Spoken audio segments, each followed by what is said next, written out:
Hello there! This video will show you how to use Microsoft Word to create the charts, tables, and graphs requested in your practice problems.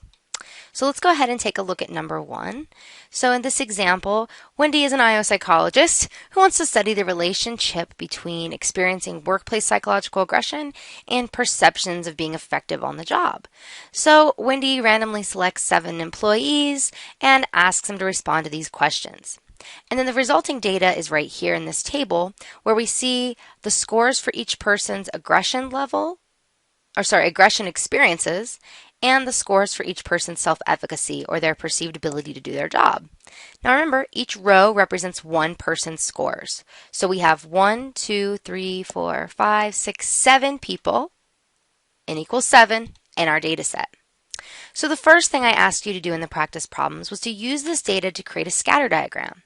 Now in the lecture I showed you how to do this in a handwritten way, or I showed you what it would look like when it's all said and done, but I want to show you how you can use the tools in Word to create a scatter diagram. So the first thing that you want to do is kind of click where you want your diagram to be, then go to the Insert tab, select Chart, and then go to Scatter. And then click OK. All right, now what we need to do is we need to steal our data from the table. So just highlight this data, Control C to copy, and then go right here and Control V to paste. And yes, I do. All right, so all my data is in there. And now let's just take a look at our scatter diagram. So let's pop it in, and you can size it, right? You can shrink it up a little bit like this so that it'll fit. If you're having problems like moving this around, see how it's not really letting me put it where I want it? If you go over to this option right here, the layout options, and you select square text wrapping, you're able to click it and drag it wherever the heck you want it, which is kind of nice. I'm going to leave it right there. Now to format this, I'm going to delete this title. And I want to add axis titles. So what does this axis represent and what does this axis represent? So I'm going to go make sure that your chart's selected, go to Design, go to Add Chart Element, Axis Titles. So I want my horizontal axis and I want my vertical axis. Now this x-axis should be labeled for aggression, because in this case, this is like my pseudo-independent variable. I think aggression predicts self-efficacy. So your pseudo-independent variable goes along the x-axis. That'll be the variable that's represented first in your table. And then your dependent variable goes along the y-axis, and it's represented by the second variable listed in your table. So I'm going to label this self-efficacy. All right, done. Now I'm looking at this and I'm trying to determine what is the strength and the direction of the relationship between aggression and self-efficacy. Well, when it comes to strength, you really need to look at how closely the dots fit a straight line. The closer those dots come to fitting a straight line, the more narrow, if you drew a circle around all the dots, the more narrow that circle is, the stronger the relationship, the more consistent the relationship. Oop, I forgot to do this axis title. That's not okay. Let's change this to aggression. Okay, so I'm looking at this and I feel like my dots are pretty clustered together. So I'm going to call this a strong relationship. And it's pretty consistent, right? As aggression gets more aggression experiences, lower self-efficacy kind of across the board. So I'm going to call this a strong relationship. And if I was asked to explain why this is strong, I would say that the dots come close to forming a straight line. All right. Now, when it comes to direction, I already kind of alluded to this, but direction is all about as x increases, does y tend to increase or decrease? If higher scores for x tend to be related to higher scores for y, then you have a positive relationship. Same way, right? If lower scores for x tend to be related to lower scores for y, you still have a positive relationship. They're changing in the same direction. If, like we have here, as aggression increases, self-efficacy tends to decrease, right? Like look here. So at this point, this is the highest level of aggression in our sample, and they have really low self-efficacy. Then on the other end of the spectrum, if we look at low levels of aggression, they have high levels of self-efficacy. So this would be an inverse relationship or a negative relationship. As X increases, Y tends to decrease.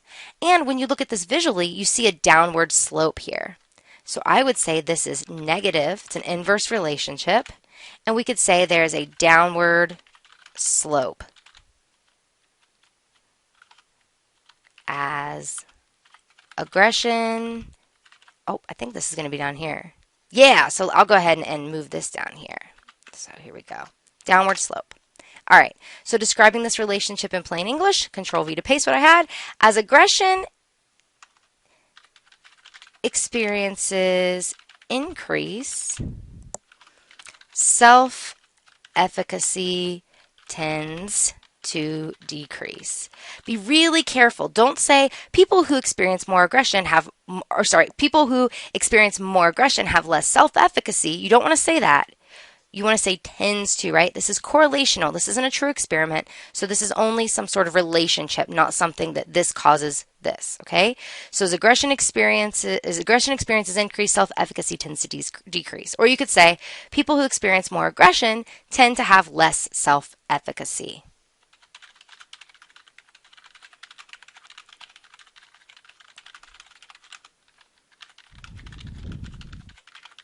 You could also say people who experience less aggression tend to have more self-efficacy, right? Either way you say it is fine, as long as you're indicating there's an inverse, strong relationship. All right, let's move on to the next one.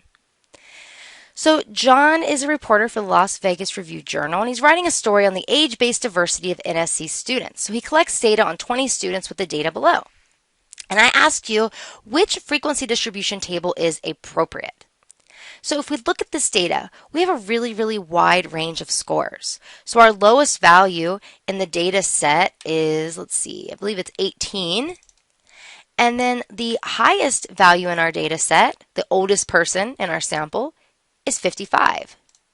We would not want to have a frequency distribution table with enough rows to cover the range from 18 to 55, right? It would not be a very good use of that tool. The whole point of a frequency distribution table is to summarize your data, to make it easy to digest and easy to understand. A big, huge table with a ton of rows is not going to help us do that. So the most appropriate way to display this data is to use a grouped frequency distribution table, where you're going to have different classes of age ranges and then display the frequency for those. That way you'll have a table that has a decent, small amount of rows that's easy to interpret and understand.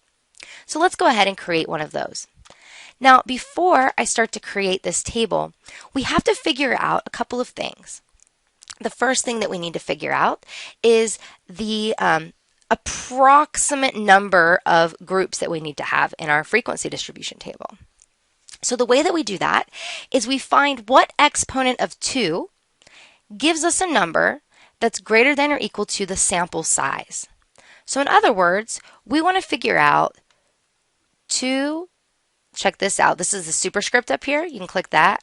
That's for k, right? Because remember, that exponent that leads us to a value that's greater than or equal to the sample size is called k. It's labeled as k, right? So 2k needs to be, let's insert a symbol, greater than or equal to your sample size. So now we have to figure out what exponent of 2 gives us a value that's greater than or equal to our sample size of 20. So let's go ahead and just start with 2 to the second power. So 2 to the second power, I know that off the top of my head, it's 4. Well, that's not good enough, right? That's not 20 or higher. So I need to do another step. All right, so now let's see, 2 to the third power. What does that give us? Well, 2 times 2 is 4, and 4 times 2 is 8. Well, that doesn't really get us to where we need to be either. So now let's go ahead and try 2 to the fourth power.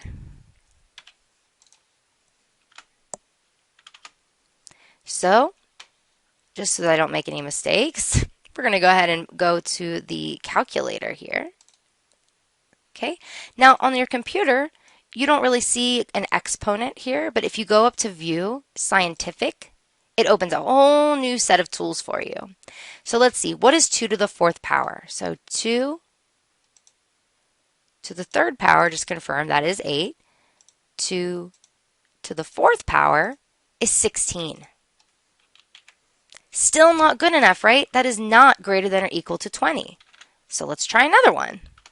So 2 to the 5th power is equal to, let's see, 2 to the 5th power. There we go. We finally have something that is 20 or greater, right? Greater than or equal to our sample size. So in this case, K is 5. Oh, quit auto-capitalizing, you punk. There we go. All right. So K equals 5. So we are going to have roughly 5 different class intervals in our table. In other words, 5 different rows of data. Now, you're not going to have exactly 5 rows. You may have exactly, but you may have slightly fewer or slightly more. This is just kind of a starting point. So now what we do is we take the value of the highest score, subtract the lowest score, divide by K, and that'll give us roughly the width of each class interval in our table. So I'm going to show you how to use the equations tool. So go Insert, Equation, and there's a whole bunch of options here for you.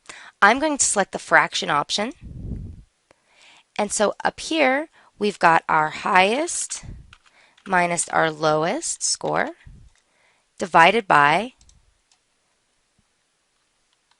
K.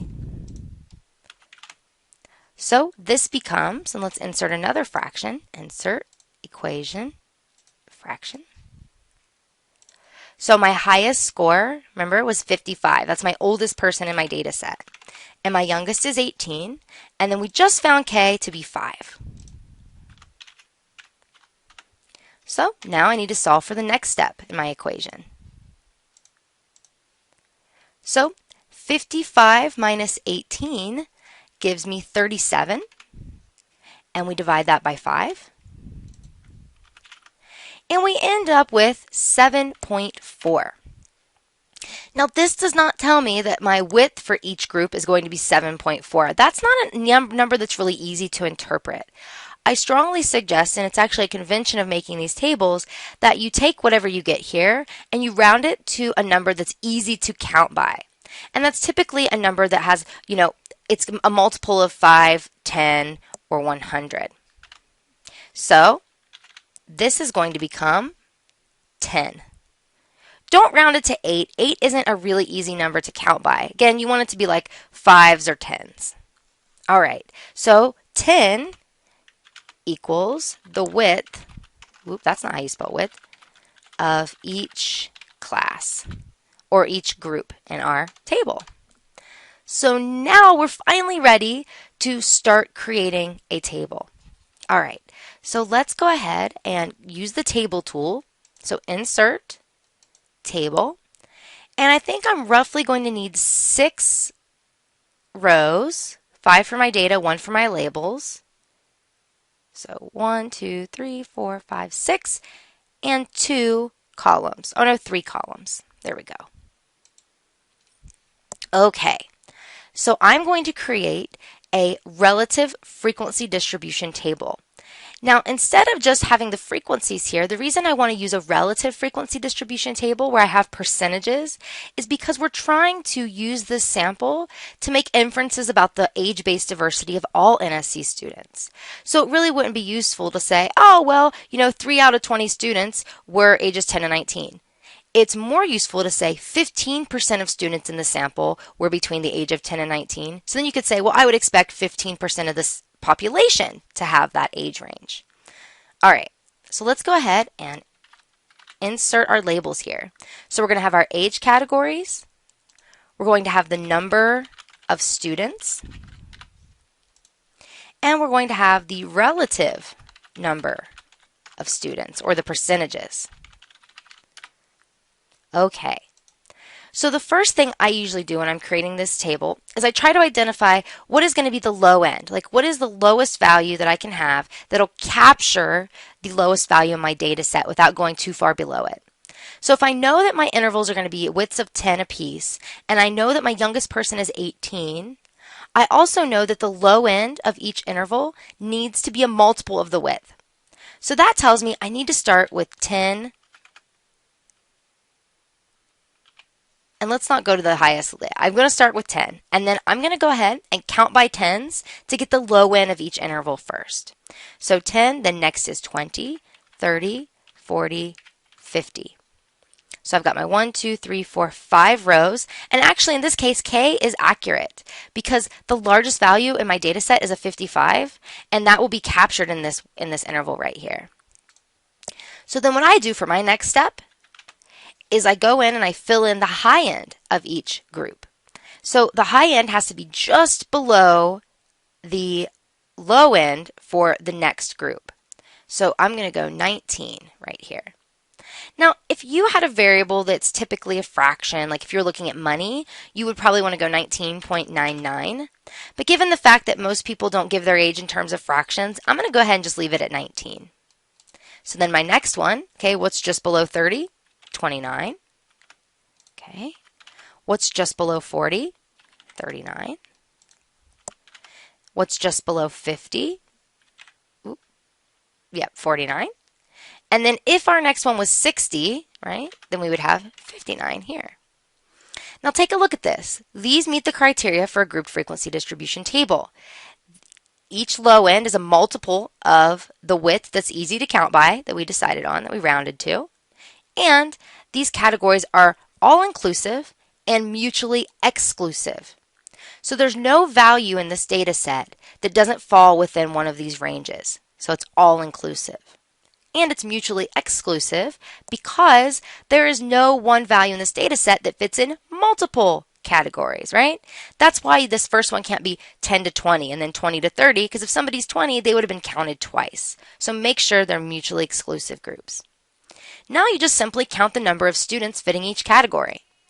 So if you look at the raw data, there's 3 students between the age of 10 and 19. There's 8 students between the age of 20 and 29. There's 4 students between the age of 30 and 39. There's 3 students between 40 and 49. And there's 2 students between 50 and 59. Now to find the relative number of students, you have to take the number of students and divide by, or the number of students for that specific category, and divide by the total number of students. So in this case, I'm going to have to show some work. So let's copy this. Relative number of students. Paste it down here. Okay, so we're going to have 3 divided by my sample size of 20. Then for this one, we're going to need to know 8 divided by 20. For the next one, we're going to need to know 4 divided by 20. Then 3 divided by 20. I forgot my equal sign. And then 2 divided by 20. So 3 divided by 20 is 0.15. 8 divided by 20 is 0.40. 4 divided by 20 is 0.20. 3 divided by 20 is still 0.15. And 2 divided by 20 is 0.10. So now we take those essentially proportions, turn them into percentages, and plug them into your table. So 15% of the students were between the age of 10 and 19. 40% of students were between the ages of 20 and 29.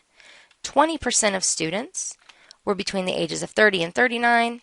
15% of students were between the ages of 40 and 49. And finally, 10% of students were between the ages of 50 and 59. Now, I don't really love the way this table looks. It looks kind of ugly to me. So I'm going to highlight it and do some formatting.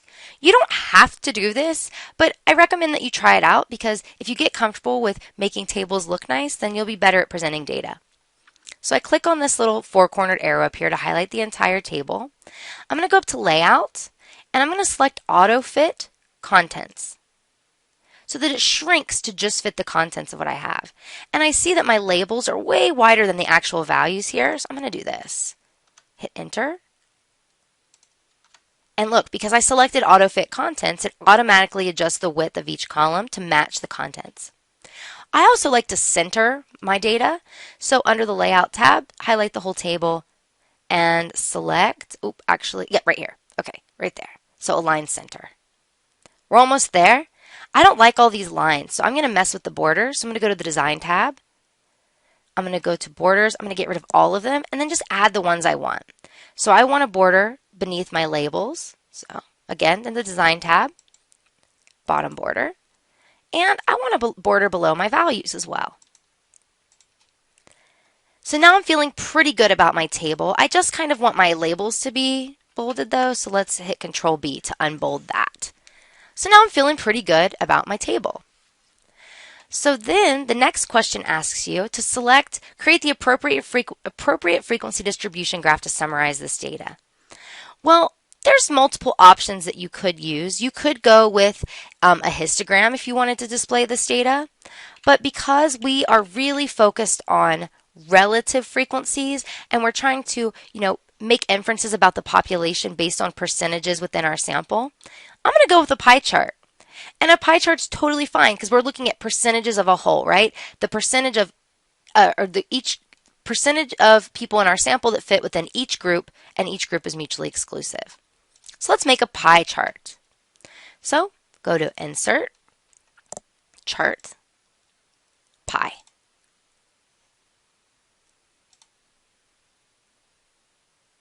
And now we're just going to copy our data from our table.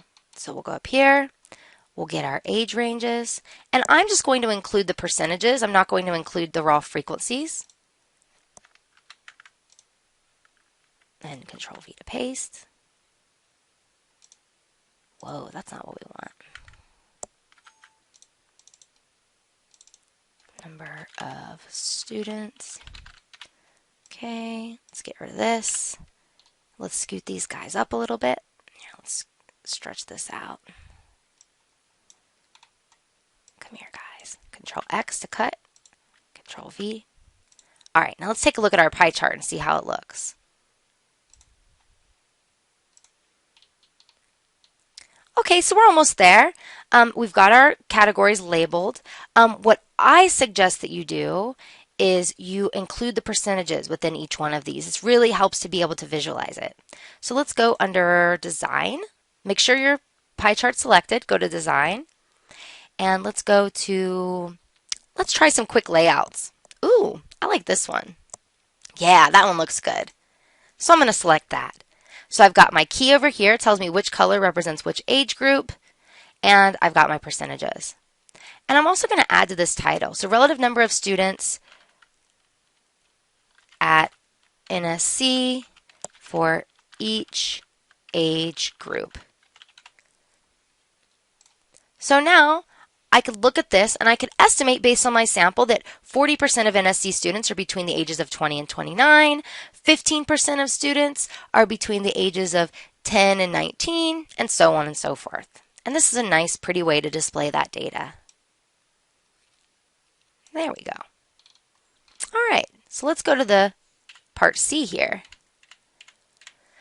So I kind of already went into this, but the most basic way that you could say this is most students are between the ages of 20 to 29. That's a real short and sweet way to describe your data based on these displays.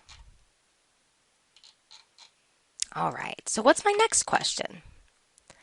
Okay, so John is a reporter for the Las Vegas Review-Journal, and now he wants to look at the ethnic diversity of NSC students.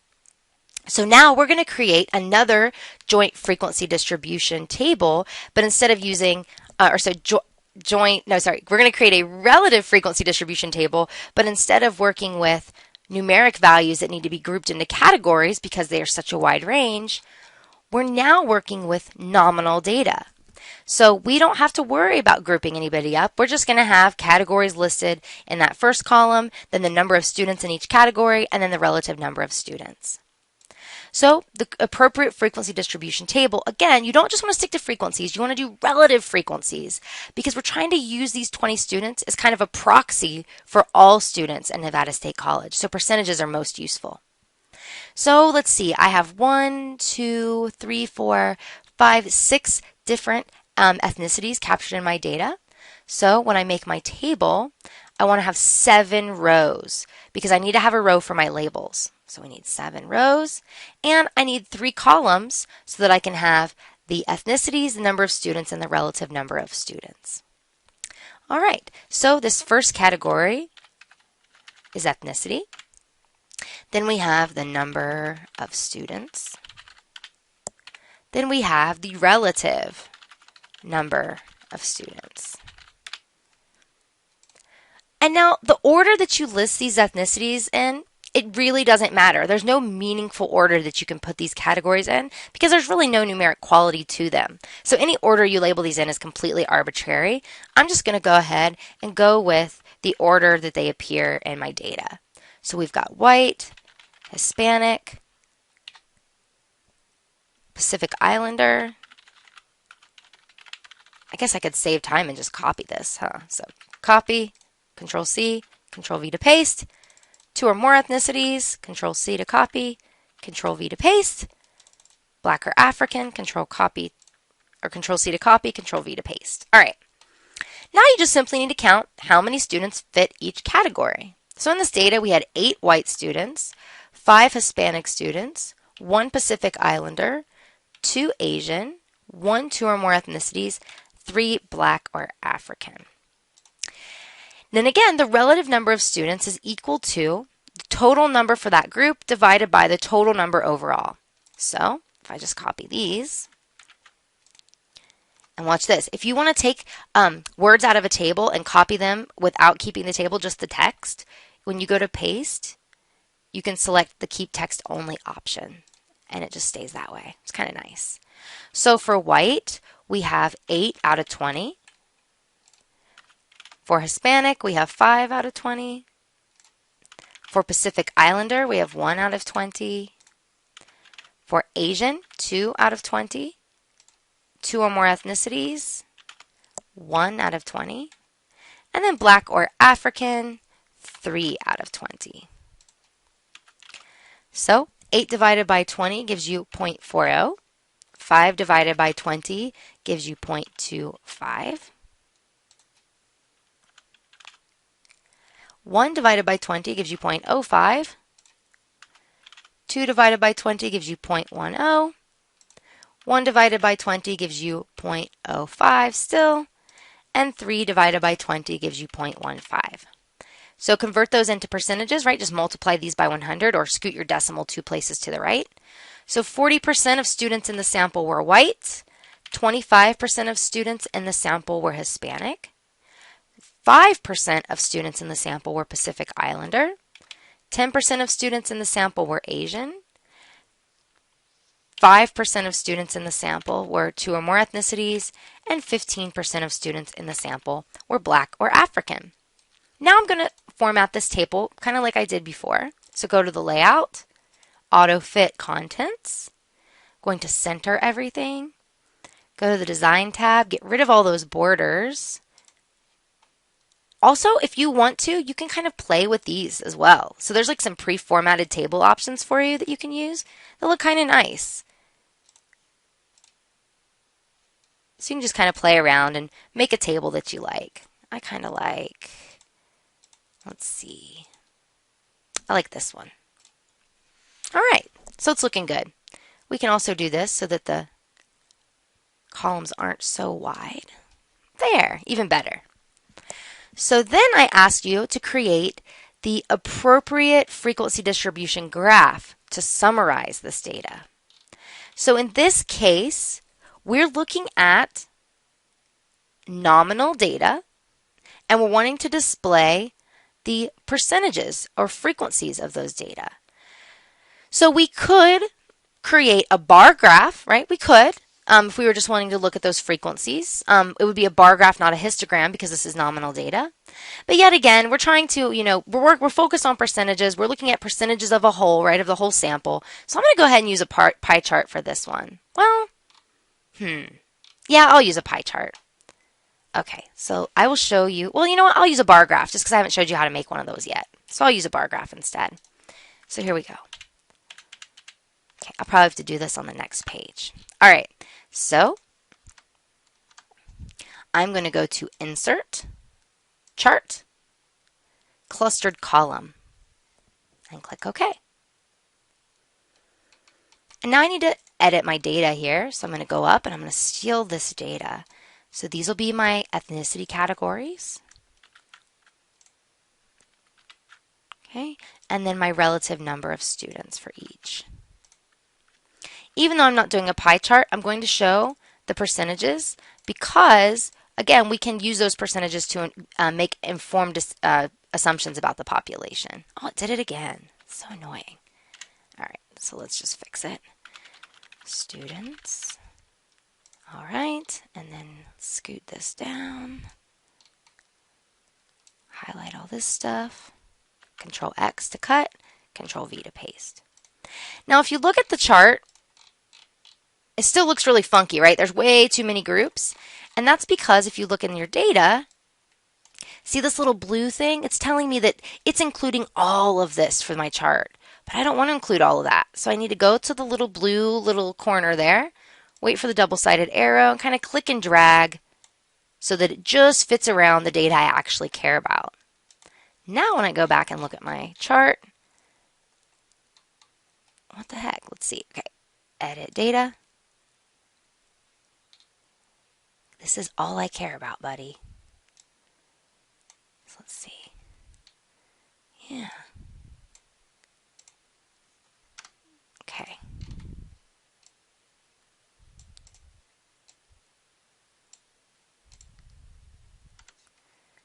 Let's get rid of all these series. Let's see if that works. Okay.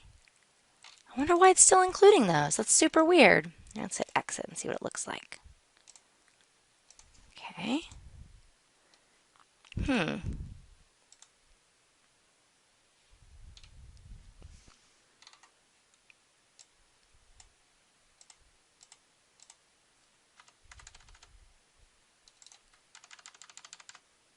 Okay. Oh, that's weird. All right, let's do this. There. Okay, that was super bizarre. But I'm not even going to edit that out because I want you to see that you just kind of have to keep playing with it until it looks right. Okay, so here we go. Let's go ahead and add some axes here. And let's see if there's one that's already pre-formatted, like a quick layout that looks good to me. Let's see. So if we look here, this one already has, let's just go ahead and do it manually. So add chart element. I'll go ahead and get rid of this title. I'll get rid of this too. So add chart element, axis titles, horizontal, chart element, axis titles, vertical. All right. So down here we've got ethnicity. And then over here we've got percentage of students. And let's be more specific and let's say percentage of students in sample. And let's even be more specific in SC students in sample. Now that reminds me, let's go back up here. Relative number of students in NSC for each age group. And let's just even right here, let's put N equals 20. Just because we want to be good researchers. We want to make sure that if somebody looked at this and had no idea what any of this information up here said, they would be able to understand that table or that graph. All right. So we've got our bar chart displaying the frequencies, the relative frequencies for each different ethnicity in our data set. So now this asks you, based on the ethnic composition of the population of NSC students, did John get a representative sample? So in other words, do these characteristics tend to reflect the characteristics of the population of NSC students? So let's go check it out. So I'm going to hold Control and click this.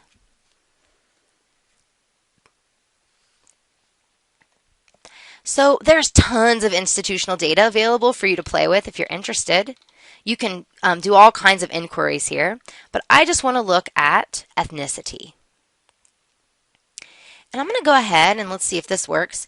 I'm going to click and drag this to the right corner so I can just look at this, and then click and drag my practice problems to the left corner so I can just look at that over there. Cool. So I'm looking at this and okay, so 45% white, that's pretty darn accurate. Our sample did a pretty good job at capturing that. We've got 25% Hispanic in our sample, and that's pretty close to the population. Let's see, what's this one? So 11% Black or African. So here, 15%. So we overrepresented them a little bit, but still pretty close. 10% Asian. Right on the nose there.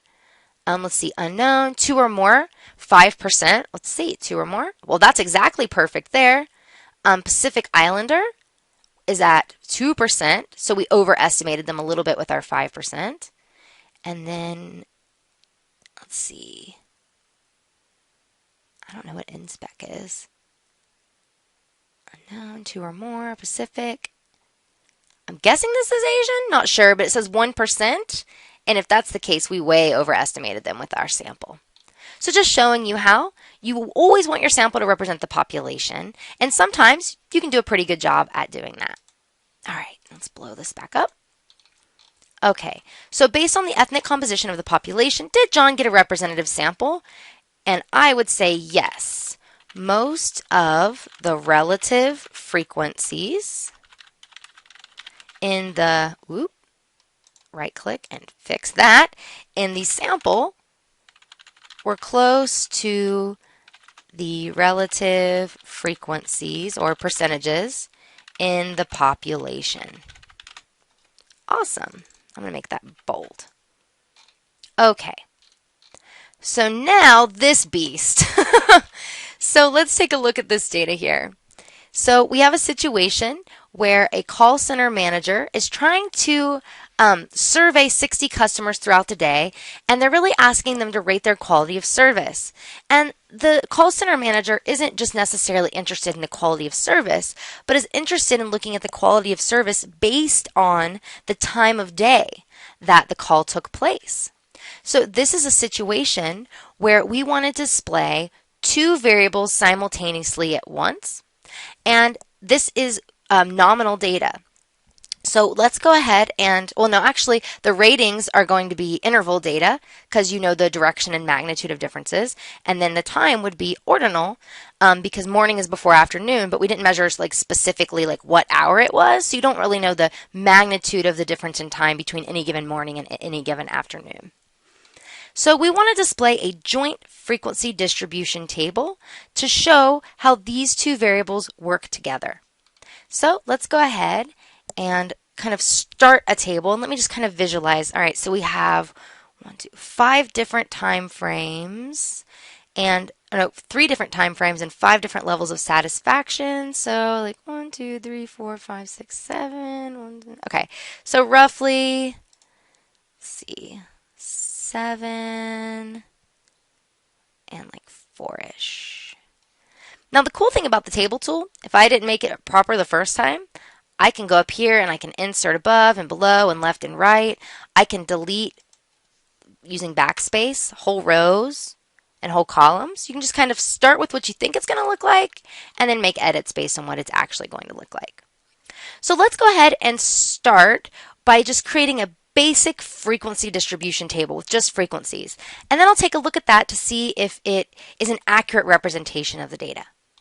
So over here, and because I'm really, the heart of what I want to make comparisons about, I want to compare satisfaction levels across different times of day. So whatever variable that you're wanting to make comparisons based on, the groups you want to compare, those are represented along the top. And then what you're actually comparing across those groups is represented along all the rows on the left. So the columns represent the groups that are being compared, and the rows represent the different levels of the variable that you're comparing among those groups. So let's go ahead and put our levels of satisfaction over here. And we've got, let's see, we've got very good. So copy that. And let's start from like the best to the worst. So we've got very good, good. What's next? Fair.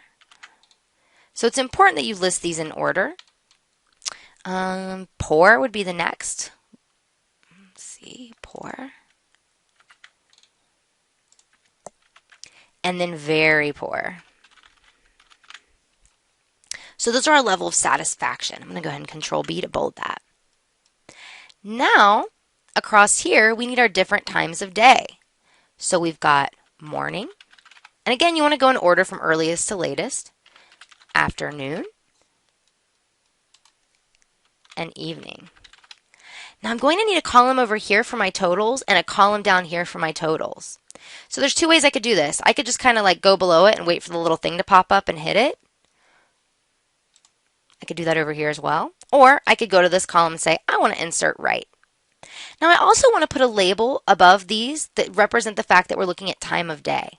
So if I click here, go to Insert Above, and type time of day.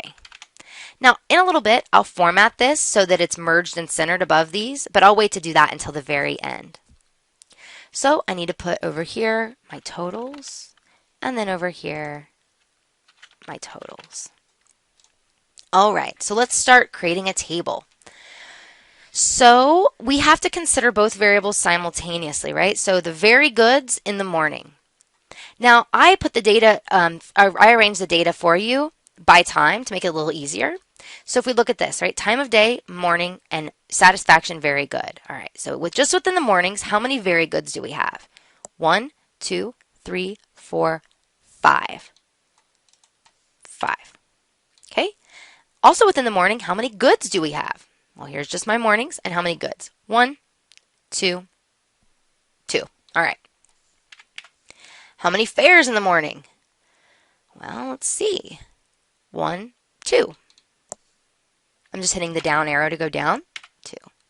Okay, how many pours in the morning? Well, just looking at morning, 1 pour. All right. And then how many very pours? I don't see any. So that's a 0. Now that I have all my data entered for morning, I can enter the total for that time of day. So in total, there were 10 calls in the morning, and of those 10 calls, here are the numbers of calls with each satisfaction rating. Now I'm not going to go through and show you how I got all these numbers. I'm just going to go ahead and plug them in because I've solved for this already just to save time. But if you have questions about where these numbers came from, please go ahead and let me know. So we've got 10 very goods in the afternoon. Then we've got 2, 5, 1, and 2. In the evening, we've got 10, 5, 10, 2, and 3. If we add up all those afternoons, we're going to get 20. If we add up all those evenings, we're going to get 30. And then for these, if we add up our totals, so here we know 10 calls in the morning, 20 calls in the afternoon, 30 calls in the evening. Over here, for our totals, this is going to tell me how many calls each had each level of satisfaction regardless of the time of day. So in total, there were 25 calls that were very good, 9 that were good, 17 fair, 4 that were poor, and 5 that were very poor. And so my grand total is 60. If I add all the different levels of satisfaction, I get 60. If I add all the different times of day, I get 60. So keep in mind, these are called marginal frequencies. They're in the margins. And these frequencies represent the number of calls per time of day without taking into account the level of satisfaction. These frequencies represent the total number of calls with each level of satisfaction without considering the time of day. But then these values consider both simultaneously. So if we're looking at this and we're going to briefly describe the difference in satisfaction levels, let's see what that interpretation would look like. So based on this, it looks like afternoon is the best time to call. Most customers rated their quality of service as very good in the afternoon, and very few rated their service quality as poor or very poor. Also based on this, it looks like evening is the next best time to call because just as many customers rated service quality as very good in the evening as they did in the afternoon, but several customers rated their experience as fair, so that's not very good. Based on this, it looks like morning is absolutely the worst time to call because they have the fewest number of customers that rated their service quality as very good. Now, hopefully, while you were doing your practice problems, you discovered kind of a problem with this interpretation, right? What do you guys think the problem is, right? Think about it. Look at those numbers, right? The groups that we want to compare are not an equivalent size. And real quick, just because this is making me crazy, I'm going to highlight this, go to Layout, and I'm going to merge and center it. So merge cells, so that did that, and then center it. And now it's just above all of those.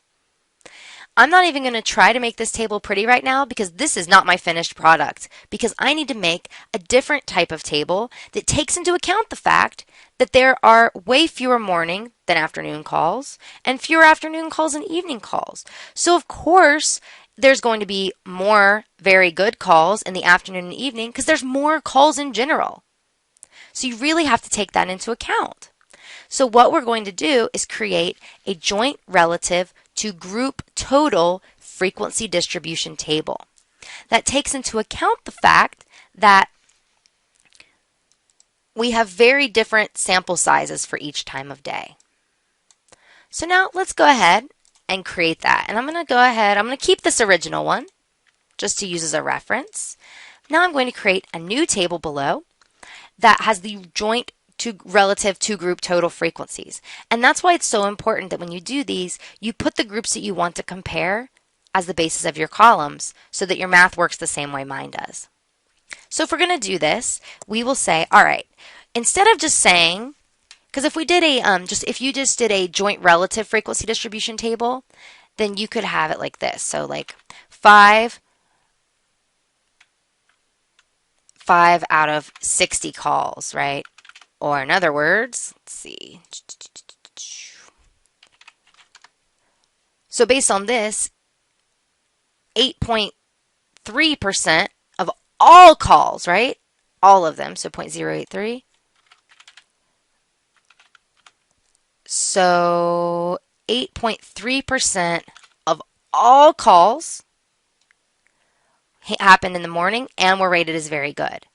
That is a separate interpretation from what I'm about to do, which is more accurate because we're wanting to really compare the different times of day and the satisfaction levels. We don't really care about the percentage of all calls that meet both of these criteria. We care about the percentage of the calls in the morning with these levels of satisfaction and the percentage of calls in the afternoon with these levels of satisfaction and the percentage of calls in the evening with these levels of satisfaction. So we're only really going to concern ourselves with the total for the group that we're trying to compare. So this is going to be 5 divided by 10. 5 out of the 10 morning calls, or 0.5, or 50% of all the morning calls had very good ratings of satisfaction, right? That's very different from this. Again, this is saying 8.3% of all calls happen in the morning and were very good in terms of satisfaction.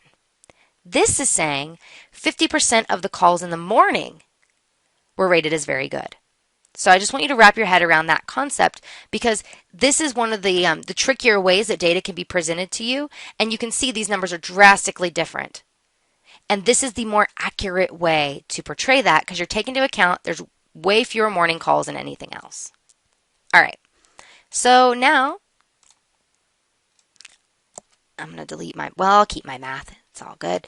All right, so for my next one, it would be 2 out of 10 calls, or 0.20, or 20% of all calls in the morning were rated as good, right? And then, well, that's still 2, so we've still got, our 20%. And just steal this. Okay. And then for this one, we would have 1 divided by 10 equals 0.10, or 10%. And then obviously 0 is going to be 0%. Okay?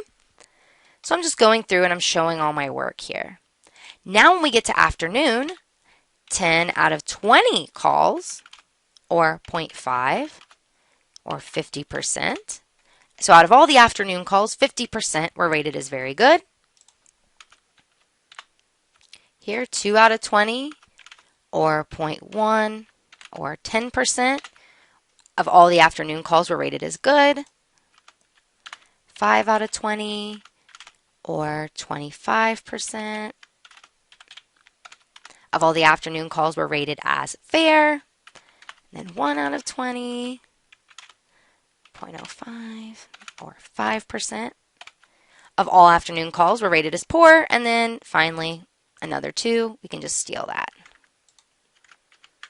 Okay, now finally for evening calls, right? My denominator is 20 for all the ones in the afternoon because there's 20 afternoon calls.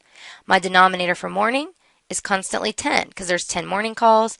And then for evening, so we've got 10 divided by 30 equals 0.333 or 33.3%. And I'll make this pretty in a minute, so don't be stressed. 5 divided by 30 equals 0.167 or 16.7%. And then here, 10 divided by 30 equals 0.333 or 33.3%. Almost there, guys. 2 divided by 30 equals 0.067 or 6.7%. And then 3 out of 30, I forgot my parentheses.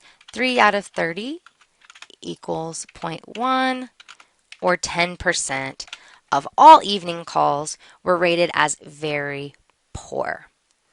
Now for these totals, you could also convert these into totals based on the whole entire sample. So you could say 25 out of 60. So 25 out of 60 equals 0.417 or 41.7%, all the way down, right? So these would be 60 for all of these. All right. So I do want you to show your work when you're doing this stuff. But now I've shown my work. Let's make this pretty because this is ugly. So I'm going to Control Copy to copy, Control V to paste, and let's put this on a separate page. Oh, I did that kind of fast. So let's undo. So to insert a page break, you can either go to Insert, blank page, or you can just do this. Hold down Control, hit Enter, and it inserts a page break for you, which is kind of nice. So I'm going to get rid of all this work. I just want my percentages, because if you were giving a presentation on data, you wouldn't want to show all this stuff. So let's get rid of all these. Okay, we've got my percentages.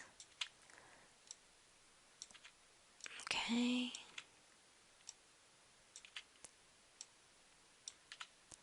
And get rid of these guys. So I'm getting rid of the raw frequencies entirely and just keeping my percentages here. Okay, and then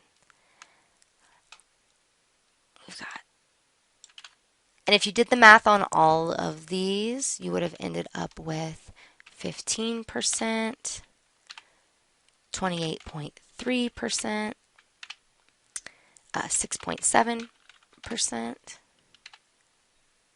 and 8.3%. And then down here, so 10 out of 60. Don't laugh at me for needing a calculator either. All right, 0.167, so 16.7%. Okay, and then here, 20 out of 60. So 33.3%. And then 30 out of 60 is 50%. And so the way this should work is if you add up all of your percentages for your totals, so 41.7 plus 15 plus 28.3 plus 6.7 plus 8.3, 100%, right? Add all the percentages for all the levels of satisfaction, get 100%. Same thing should go for these totals. So 16.7 within rounding error, plus 33.3, plus 50, 100%. Awesome.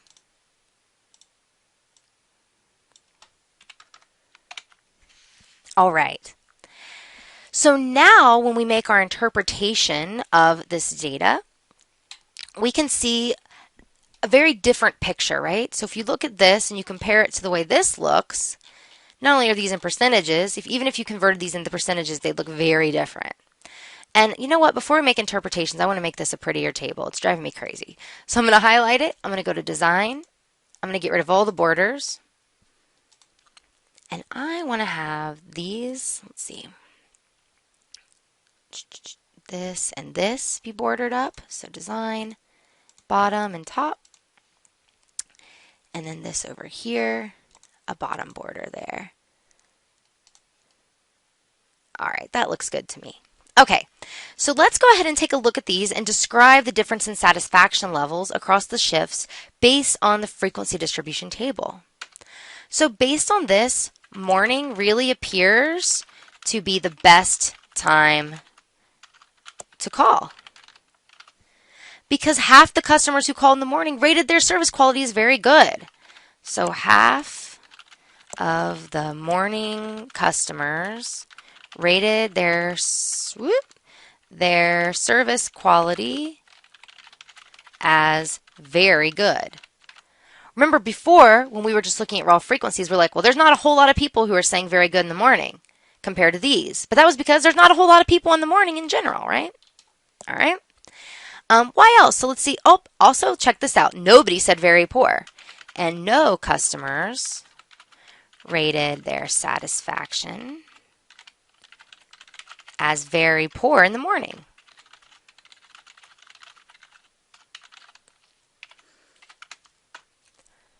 So whereas before afternoon appeared to be the best time to call and morning was the worst, now morning actually appears to be the best time to call because we're controlling for the fact that there's fewer calls in the morning in general. Now the next best time to call is in the afternoon. Because if you look at this, also in the afternoon, half of the customers rated their service quality as very good. So I can just kind of steal this, Control C to copy, change the word morning to afternoon, and we have ourselves a shortcut. So half the afternoon customers rated their service quality as very good, but 10% of the customers rated their experience as very poor. So it's not quite as awesome as the morning. But 10% of afternoon customers rated their service quality as very poor. Now for the evening, that looks like it's the worst time to call.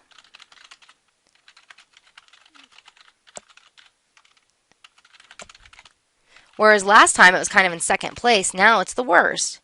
Because the evening had the lowest percentage of very good ratings.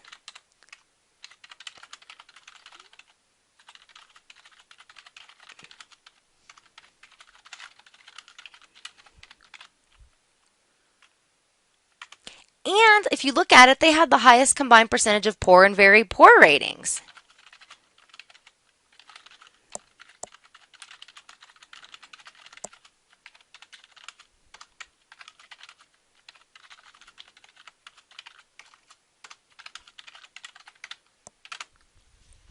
All right. So I really wanted you to go through this particular activity to understand how data can be presented to you in a very misleading way. All right. So whenever you have a situation where you're trying to compare differences across multiple groups and those groups are a different size, you need to use the joint relative to group total frequency distribution table where you're dividing by the group totals, not the total overall. All right, guys, so this was a beast. I hope you got through it and learned some really cool stuff about Microsoft Word and have a better understanding of not only how to present data, but how to interpret and make sense of data as well.